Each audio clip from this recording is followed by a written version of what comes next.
皆さんこんにちは、寺子屋忍者の岩沢です。今日は葛飾区柴又へ遊びに来ております。これから高木屋ロードさんへ行きたいと思います。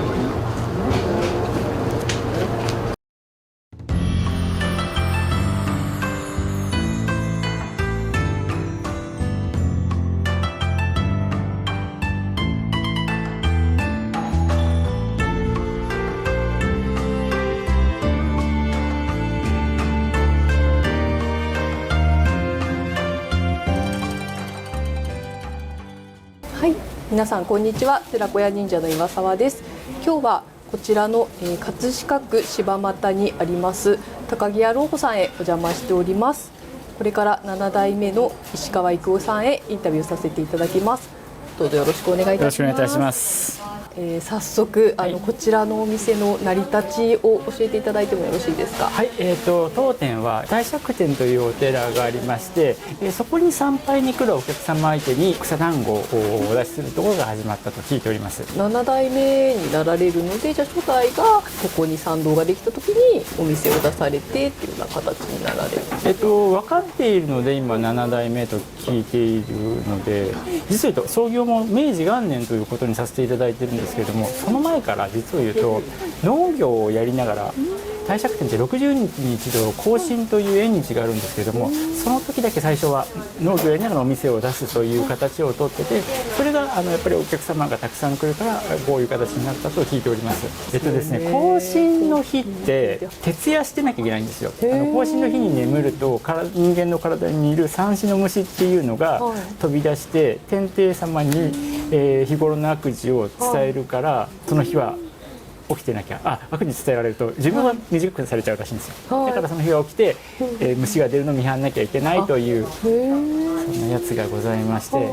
更新の日たんびにこういうところに来て旦那衆っていうんですかねは夜通し遊んでるというような、そういう行事だったとは聞いております。そうなんですね、はい、今はもうその行事自体はなくなった。私が子供の頃ぐらいはまだ更新の日はすごくやっぱ人がいらっしゃってたんですけども、やっぱだんだんね、やっぱりそういう信心深いお客様も減ってきたので、廃れてきているというか、やっぱお客様減ってますね。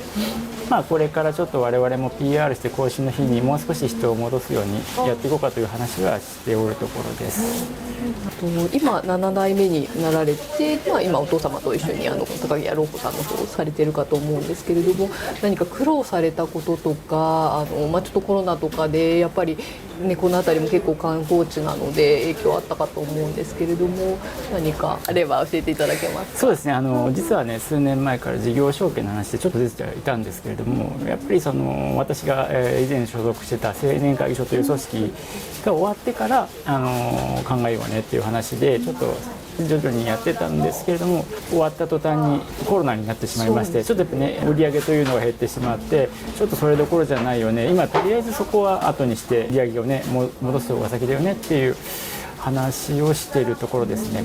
あとやっぱりまだ実はねしなくてよかったなっていうのがあって、やっぱ私も数年前までいろいろ今と考えが違って、実はすごく改革派というか変えていきたかったんですよ。製菓学校に通ってたこともあったので、今のものよりもちょっとやっぱ流行りのものを使って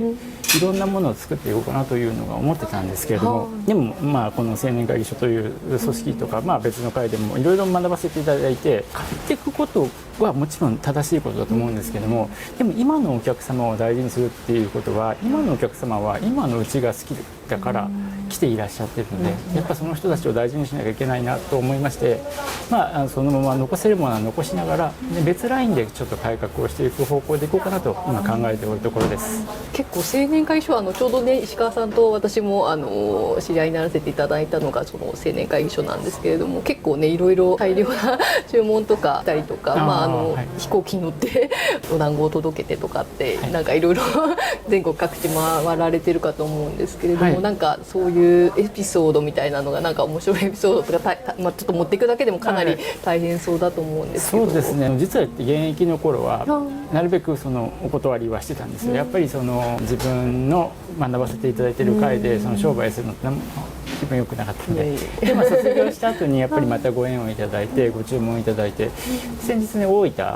のところで、全国大会というのをシニアの全国大会ですね、開かれたんですけども、そこの東京ブースとして当店の草団子を選んでいただきまして、150本の草団子パックに入れたやつですね、飛行機で持ってって割と大きなケース、キャリーケースっていうんですか、あれいっぱいになっちゃって洋服とか実は持っていかないで、そうですよね、もう持っていったらなんか、もう全部荷物それで、私男なんでね大して気づかれないかなと思って着替えとか適当に済ませて、すごくありがたいことだったので、あとあれですね、青年会議所じゃないんですけど、今 JR の方が新幹線でお団子運んでいただく、なんか注文いただいて何百本っていうので。何百箱ですね、それで、例えば秋田県とかで売るんでっていうのでご注文いただいてたりもしますね。 JR さんのなんかのイベントとかでこちらのお団子をそうですね、うちのお団子ってやっぱその日しか持たないので、これも昔はその日しか持たないのがいけないと思ってたんですけど、それが良さですよね。そうなんですよ、それが武器になって、例えばお土産とかに持っていかれるのはここで買わ来ないと買えないので、やっぱりねそこに行った印にもなるし、ありがたさも増えるんだろうかなと思ったので、そちらの方で、はい、そうですよね。なんか結構秘書やってる友人とかいたりとか、あと不動産業界に勤めてる友人とかって大体そのなんかお詫びとかそういうなんかちょっと大事な時とかっていうのは絶対その日しか賞味期限がないものをわざわざ買いに行ってそこのものをあげて、特別なものなんですよって、あなたのために用意したんですよっていうのを結構アピールするために、そういう1日しか賞味期限がないものを渡すとかって言ってたので、すごい価値がやっぱりありますよね。そうですね、なんか僕その話がなかったんであれなんですけども、じゃあ添加物とかが入ってないからなんですね。お餅って1日しか持たないんですか？そうですね、添加物は入ってないですね。私あんまり全然お団子のこと詳しくないんですけど、お団子ってどうやって作るっていうか、なんかどういうふうにできてるんですか？ですね、当店のものはですね、蒸練機というものに、ですね、蒸気が出ながら攪拌されるような機械があるんで、それでまず蒸しまして、それをつくんですよ。であとは成形というかをしてお団子になるんですよ。すごいお団子ってすごいだから簡単に感じるじゃないですか、つくだけなんで。シンプルですよね。そうなんですよ。でも実は和菓子の方が作りやすくて、お団子ってつかなきゃいけないんで、なるほど。お団子を例えばうちで作りたいんですけどどうしますかって言われると、ちょっと厳しいっすよねっていうのは言いますね。毎日作られているってことですね。賞味期限が1日ってことは毎日朝とかに、5時前ぐらいから来て職人がやっております。そうなんですね。こちらで作ってそうですね。店舗兼工場でして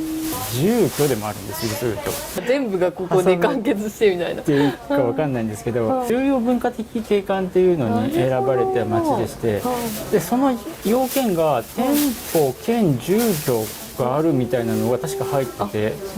なんで川越さんとかはすごい街並みがあるんですけど、多分そこのところがあんまりクリアできてないんじゃないのかなっていう話は聞いたことはありますね。そうなんです。だから全部屋根の高さっていうか、大体建物の高さが同じぐらいで、そうですね、なんか見た目も結構、そうですね、合わせて。のある。もちろんなんかやっぱり新しいお店もあるんですよ。新しいっつっても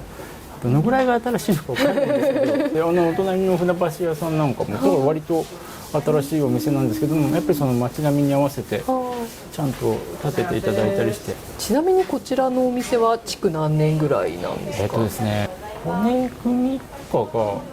大正かな。結構ね古いみたいですね。今ねなかなかこういう作りのところないんですよね。木とかも太いですよね。そうですね。わかりました。ありがとうございます。あちらにも男はつらいよの寅さんのポスターがあったりとか、こちらのお店が寅さんのモデルになったっていうふうにお伺いしてるんですけれども、なんでそういうことになったのかっていうような。山田監督とかは今でもやっぱり2ヶ月か3ヶ月ぐらいに一度なんかご来店いただくのでお会いしてるんですけど、そこのとこの話をあまり聞かないのは聞かないんですけど、なんかまずそもそもどの町にするかっていうのを何個かの中でここになったと。でまあ一応ね皆さんに全部のところがモデルだよっていう話でしようねみたいな話にはなってるので、見ていていただける方は多分ご存知だと思うんですけど、割とあれですよね、袋とかってうちっぽいというか、確かにそうですね、あとメニューとかもうちっぽいんですよね実は。なのでまあ一応みんながモデルみたいな感じです。あ、そうなんですね。形で公にはホテル購入してます。なるほど、そうなんですね。雰囲気が寅さんの、ね、映画とかで見るような感じの雰囲気ですよね。そうですね。住人もそんな感じですね。やっぱりそんなに高貴な方はいらっしゃらないので、みんな割と下町向きのような人が、いい感じですよね。のんびりというか。そうですね。すごくゆっくりと時間を過ごしていただけるんじゃないかなと思ってます。寅さんがなんか好きだったお団子とかって何かありますか？そうですね。韓国いらっしゃると今、まあもちろんお団子のセットは出すんですけれども、渥美さんって実は僕あんまり記憶ないんですよ。あ、そうなんですか。これが中学か高校生ぐらいの時に亡くなっちゃってたんですけど、実を言うとあんま好きじゃなかったんですよ。撮影自体がですね。これあんまり言わないようにしてるんですけど。大変ですよね、いろいろと。お店とかが全部住居の部屋とかもスタッフの方の休憩場所とかになっちゃうんで、学校から帰ってくるといる場所がないんですよ。そうですよね。全部なんか撮影で使われてるとか。なのでその撮影の時期は本当に嫌で、自分から関わるようなことはなかったですね。まあなんか一緒に写真とか撮っていただいて、小さいちょっと頭の悪そうな男の子いたら大体私ね。昭和を代表するね、寅さんシリーズといえば誰でも知ってるような感じで、あれって毎年撮影あったんですよね。じゃあ小学生ぐらいの頃毎年結構撮影で。そうですね。すごいですよね、毎年作るって。なんかやっぱり本当に子供だったので、やっぱり出て有名になってるんだよとかは全然わかんないんで、なんかまた来てるみたいな感じなんですかね。匂いが変わるんですよ、やっぱり。知らない人がいっぱい入ると人んちの匂いになっちゃうので。でもね、今やっぱ大きくなってから監督とかともお話しさせていただいて、すごくいろんなお話もしていただけるので勉強になりますし、ありがたいなとは思ってます。何年か前になんかまたありましたよね、なんか寅さんのなんかね、後藤久美子さんとか出られてたりとかして、あれはこちらで撮影。この辺の使ってましたね。映画見てたらやっぱ変わるんですよ、場所が。で映画見てたら隣の大和屋さんがその場所でしたね。じゃあなんか映画ごとに結構、じゃあこのお店このお店みたいな感じでいろんなところをこの参道のお店を使われたりというとですね、基本的にはセットなので前がねおせんべい屋さんみたいになってるはずなんですよ。よく見ると結構違うんですね。そうですね。なんかね、映画なんかそこまでしっかり見ずにこうなんとなく雰囲気でっていう感じでしか見てないですよ。なんかそうですね、なかなか僕の周りやっぱりチャレンジしてくれる方いっぱいいるんですけど、ちょっとやっぱり見切れないとおっしゃってますね。だいぶありますよね。何十話とかです。で50ですかね。全部入れちゃうと最新が50だったと思うので、すごい。監督は今も時々なんかいらっしゃいますね。12月末ぐらいにいらっしゃってましたね。私の住む世界に違う方なので、なんかお話聞いてもすごいなと思いますね。そうですよね。なんか面白い映画いっぱい撮られてますもんね。山根裕二監督ってすごい大御所ですよね。そうですね。最初の頃も全然何も話せないような感じで、最近やっと少しお話が緊張しないでっていうことができるようになったかなっていう。どんなお話されるんですか？街のこと多いですね。まあいろいろやっぱり残していくとはいえ変わり続けてはいるんですよ。多分一番大きな違い、柴又駅がちょっと変わっちゃったんですけど、あれのことに関しては言われましたね。そうなんですね。残してほしいみたいな感じのことですか？そうですね。こうすべきだみたいなのをご教授いただきましたね。そうなんですね。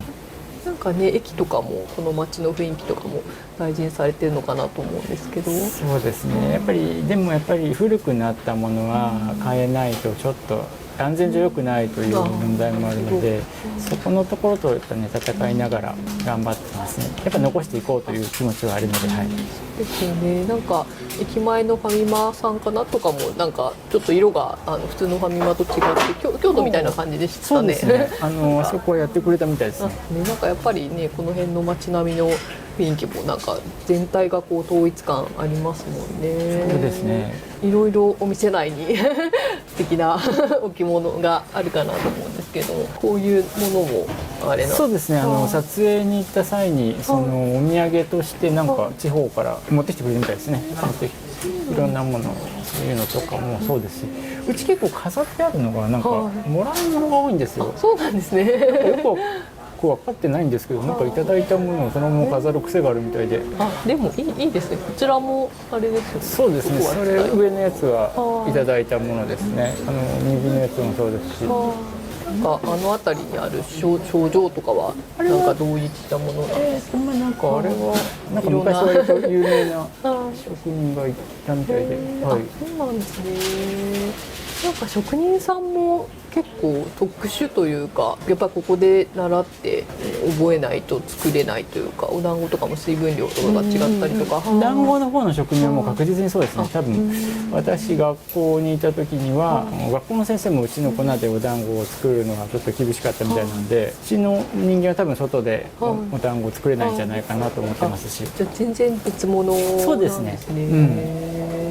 こちらお団子を今日用意していただいているかと思うんですけれども、こちらの方が草団子で、こちらがみたらし団子。そうですね。はい。なんかそれぞれちょっと特徴みたいなのを教えていただけますか？ですね。うちのまずお団子なんですけれども、よく話す話なんですけど、粉が違いまして。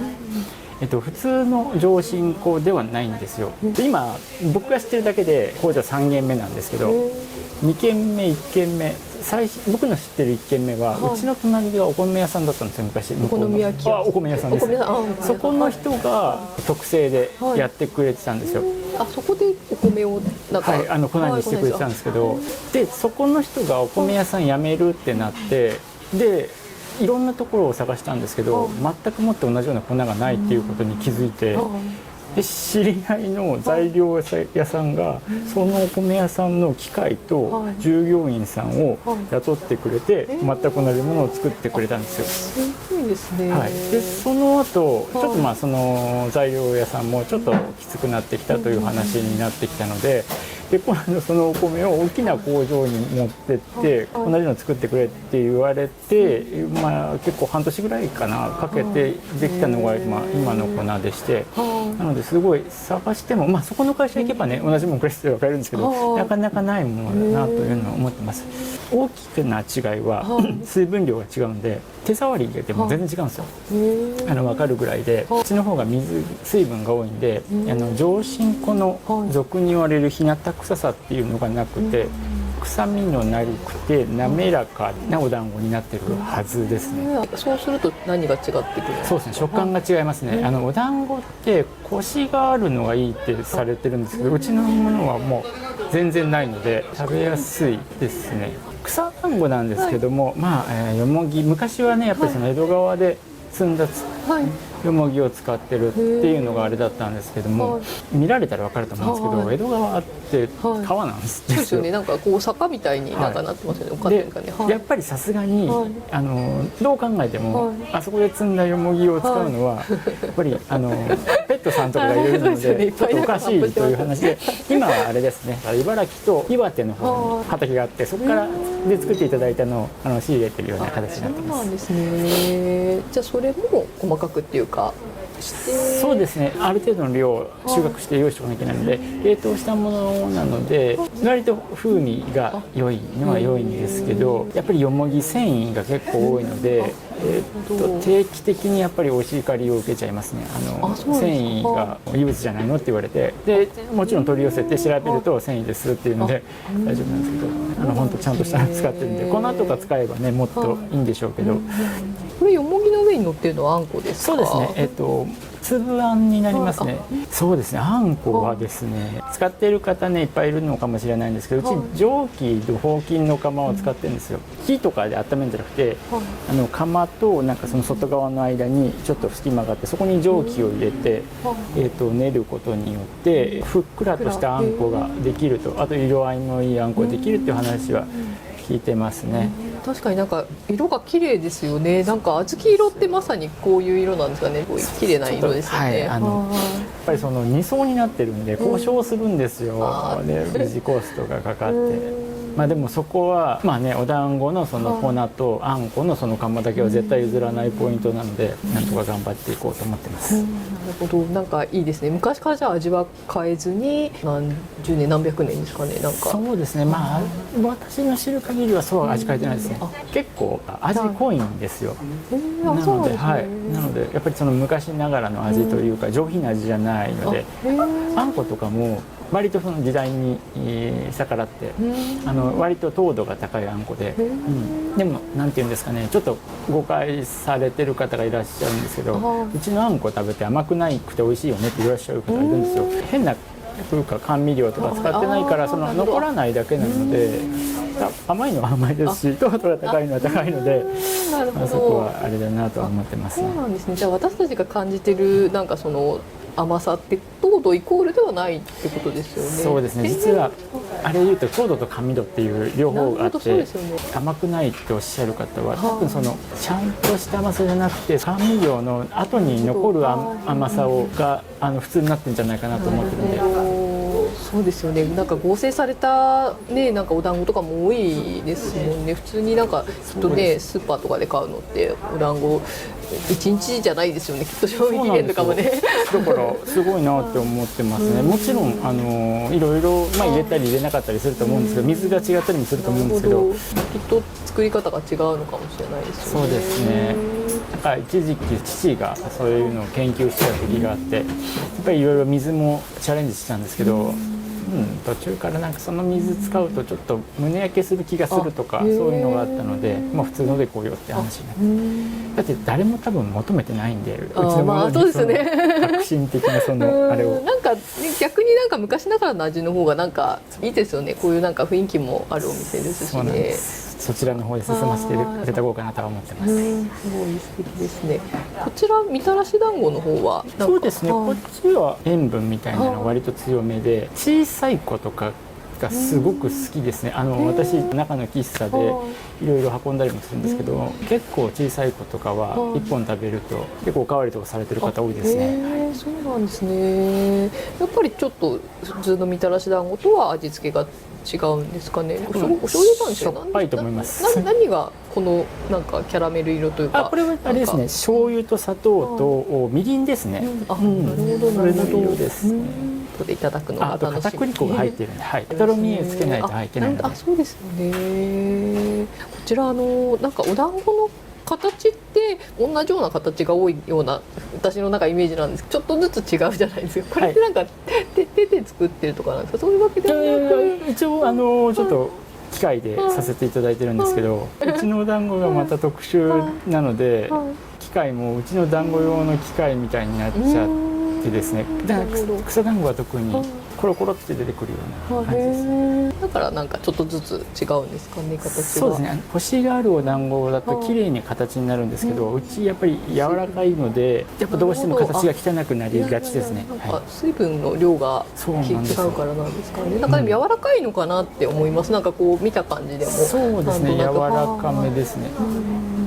はい、ではこれから、人気のメニューの方の紹介をしていきたいと思います。はい、ですね、日本人の方に人気のメニューなんですけども、やっぱり一番はお団子ですね。先ほどもちょっとご説明させていただいたんですけど、草団子とかも含めたお団子類が、こちらの草団子ですね、あれですね、一番人気ということになってます。で、なんか知らないんですけれども、他はそのおでんとか、うちのおでんは特段そんなにこだわってるところはないんですけれども、一応やっぱりなるべく地元のものを使いたいということで、さつま揚げとかは近くのお店で作ったものを入れさせていただいてます。はい、そうですね。あとはこちらですね、ソフトクリームソーダっていうんですけども、多分柴又いらっしゃる方はそのレトロっぽいのを求めていらっしゃってるんじゃないかなというのがありまして、やっぱりその若い方はこちらを頼まれる方が結構いらっしゃいますね。冬も結構出てたみたいですね。はい。年配の方っていうよりは若い方の方が。そうですね。最近なんかお客様も昔は年配の方ばっかだったんですけど、半々ぐらいになってきまして、むしろなんか子供連れのお客様が多いので、こういうの最近見なくなってきましたよね。そうですね。なんか懐かしい。はい、私たちはねこういう町に住んでるのでまだ結構あるんですけど、多分そのあんまりはないのかな、わかんないですけど。はい、着色料とか自体も結構なんか最近いろいろなんか日本はあんまり体に悪くないとかっていう感じで言われてますけど、なんか結構だいぶ減ってきた感じしますよね。なんかすごい鮮やかな。これもあれなんです、中のやつも柴又で作られてるそのソーダを使ってるんですよ。そのラムネ屋さんなんですけど、そのお店あれなんか違うんですね。そうなんですよ。一個ずつ違うんですか。そうなんですよ。結構ね、だからそのいろんなところから多分瓶を集めてきてでやられてるんでしょうね。なので中身はあれなんですけれども、その瓶が全部違ったりして、まあ、環境に配慮してるのかなと思いながら、はい、ラムネもそうなんですけど、柴又ラムネっていうラムネなんですよ。で、これをよく母が説明してるんですけど、ここまで瓶のラムネって今全然ないらしくて、ここが今プラスチックになってるのが多い。ね、なんかもう作る人が全然いないので、今あるラムネの瓶がなくなったらもう終わりって言われてるみたいですね。ちゃんとビー玉もセットされてるんです。でこれもそうですね。なるべく地元の方から、はい、取りたいなというのがあるので、両方とも柴又さんのものを使ってます。そうなんですね。じゃあこちらの色がまさにそうですね。これですね。ラムネ屋さんが一緒に作ってくれてるんです。なんかそういう風にお話伺うと、なんかますますちょっとなんかこういいものっていうか、なんか飲みたくなっちゃいますよね。忘れちゃうんですけどね、その話するのいつもなんか当たり前すぎて。そうですよね。はい、なんかこれはんぺんとかもあれなんですか。これはね、地元のじゃないんですけど、ここのはんぺんじゃなきゃダメですね。いや、なんかすごい分厚いなと思って、なんかなかなかないですよね。この前大変申し訳ないんですけど、発注ミスがあって違うところのはんぺん使ったんですけど、もうやっぱ全然ダメで。そうですよね。なかなかこの立派なはんぺんは見かけないですね。海外の方ってなんか結構お団子とか、和菓子全体的に結構苦手な方、甘いものが苦手な方とかって多いのかなっていう感じなんですけど、なんか海外の方に人気なメニューとかってありますか。海外の方大体お団子注文されますね。中だと特にですね。はい、スマホになんかそのお団子の写真があって、それを見せてこれっていう感じで。そうなんですね。なんか Google マップとかに載ってたりするんですかね。いや、もしかすると今ちょっと横のメニューを変えたんですけど、昔のそのメニューの写真を持ってきてたので、お友達かとか SNS とかで見てとかなんですかね。ここ美味しいよみたいな感じで。そうですね。じゃあこういうものを召し上がる。そうですね。お団子のセット、はい、3本のセットとか美味しいって言って召し上がってますか。コロナを前って実を言うと全然海外の方いなかったんですよ。あ、そうなんですか。そうなんですか。コロナ明けた途端に午前中は外国人しか来ないみたいな日もあったりするぐらい海外の方来るようになっちゃって。それかなんかやっぱりその葛飾区さんのやってる PR が成功したのかちょっとよくわかんないんですけど、なんか浅草とかね、あっちの方がすごい外国人の方前多かったですよね。昔は本当に1日1人もいない時とかも全然あったんですけど、今はなんか気をつけないとわかんないんですけど、海外の方多いですね。そうなんですね。見た目結構わからないですよね、アジアの方だとね。もしかしたらこれからまた増えてくるのかもしれないですよね。そうですね。なかなかその都内に住んでてもこちらの方とかってそんなにしょっちゅう来なかったりするんですけど、なんかせっかく来たのでさっき帝釈天の方はお参りさせていただいたんですけど、なんか柴又に来たらぜひここに行った方がいいですよみたいなちょっと観光スポット的なことがあれば教えていただけますか。はい、帝釈天はやっぱり、